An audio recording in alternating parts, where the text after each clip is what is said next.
Our planet Earth was visited in the distant past by extraterrestrial beings.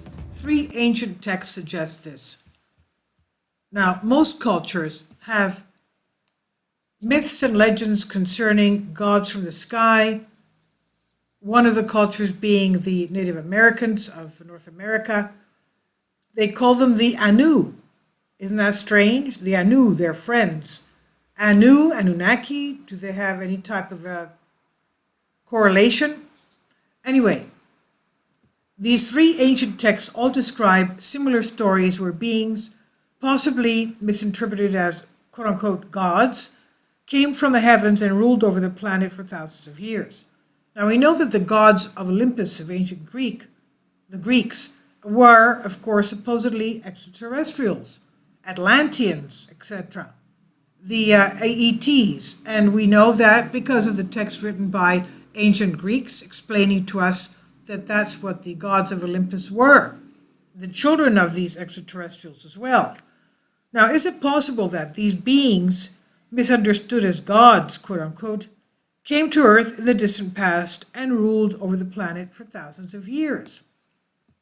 Let's remind ourselves of the Sumerian kings list of Sumeria, where these kings used to rule for tens of thousands of years. Kindly support my Patreon account since YouTube has again demonetized my YouTube channel. The daily posts are 5 videos daily, and they are totally different from what I have on my YouTube channel. Thank you so much for your support and that you find all my content so interesting. You'll find the Patreon account details in the description box below. We even have the Tully Papyrus telling us of the witnessing of one of the pharaohs of Egypt, saying that the overlords of Egypt landed over the Giza pyramid complex, and he was shaking in his boots as he was describing and telling this event. Now, if intelligent extraterrestrials did visit our planet in the distant past, would we find evidence of their visitation somewhere on Earth today? Well, according to these three ancient texts, the most searched for pieces of evidence are right in front of us and have been here all along, ever since ancient mankind recorded what they had seen thousands of years ago. Even though mainstream scholars firmly reject this idea, millions of people today could firmly believe mankind has been visited by beings not from Earth in the distant past. And according to some accounts, these beings who are referred to as gods, quote unquote, intervened in numerous ways in the evolution and development of civilizations as we know it. And interestingly, there are numerous ancient texts that seem to back up this controversial yet popular theory. The Sumerian king list, the Royal Canon of Turin, and the Palermo Stone are three extremely important ancient texts that describe a time in history when beings referred to as gods, quote unquote, ruled over our planet. The ancient Sumerian king list. The Sumerian king list is one of the most interesting ancient texts ever found on our planet, as it details with great accuracy the rulers of the ancient Sumerian civilization. Of course, these were pre-flood. And we know that pre-flood, even from the Old Testament of the Holy Bible, the people used to live thousands of years. Then something happened to our atmosphere, the sun. Before the flood, we didn't have rainbows, for example. So something happened to change our atmosphere, the way the sun's rays, our sun, or maybe a different sun, we don't know. But something happened to geologically change our Earth and our atmosphere. So that probably had an effect on the food we ate and also our longevity. Now, the Sumerian king list. There are more than dozens of copies of the Sumerian king list found in Babylon, Susa, and Assyria, and the Royal Library of Nineveh from the 7th century BC. And all of these are believed to originate from one original list, believed to have been written during the 3rd dynasty of Ur, or even earlier. We know the city of Ur, that's where Abraham came from. God told him to leave there and go to the promised land of Canaan. Now, the Sumerian king list, 2119 BC, The flood swept over the land. After the flood had swept over the land and kingship had descended from heaven for a second time, Kish or Cush became the seat of kingship. That's what is one of the texts of the Sumerian king list, for example. However, the best preserved Sumerian king list is called the Weld Blundell prism, which is a clay cuneiform inscribed vertical prism housed in the Ashmolean Museum. It's written on it. It's a comprehensive list of all Sumerian kings before and after the Great Flood. Interestingly, it describes kings who ruled over earth living for thousands of years. From the Sumerian king list we read, after the kingship descended from heaven, the kingship was in Eridug. In Eridug, Alulim became king. He ruled for 28,800 years. Al-Aljar ruled for 36,000 years. So in this part of what was written on the Sumerian king list, we see that these two kings ruled for a total of 64,800 years. Can you imagine? 64,800 years.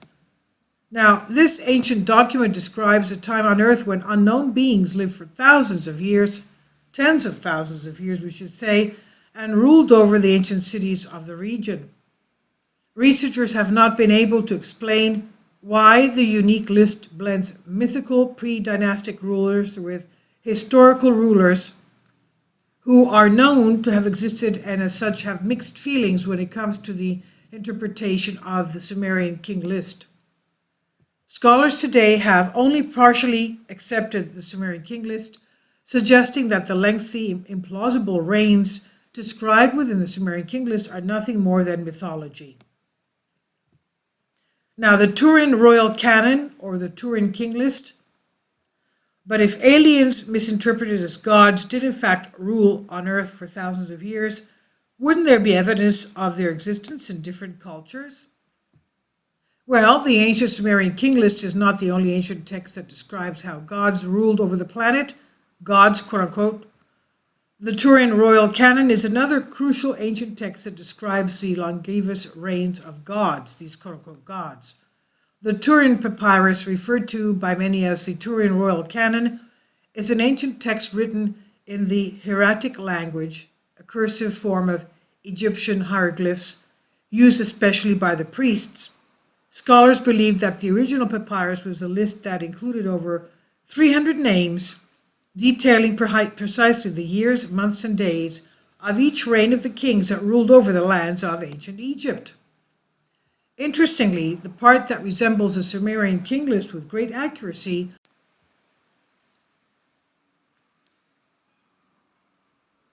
are the final two lines of the column, which seems to represent a resume of the entire document, are extremely interesting reminders of the Sumerian king list. They read, Venerables Semshu Hor, 13,420 years.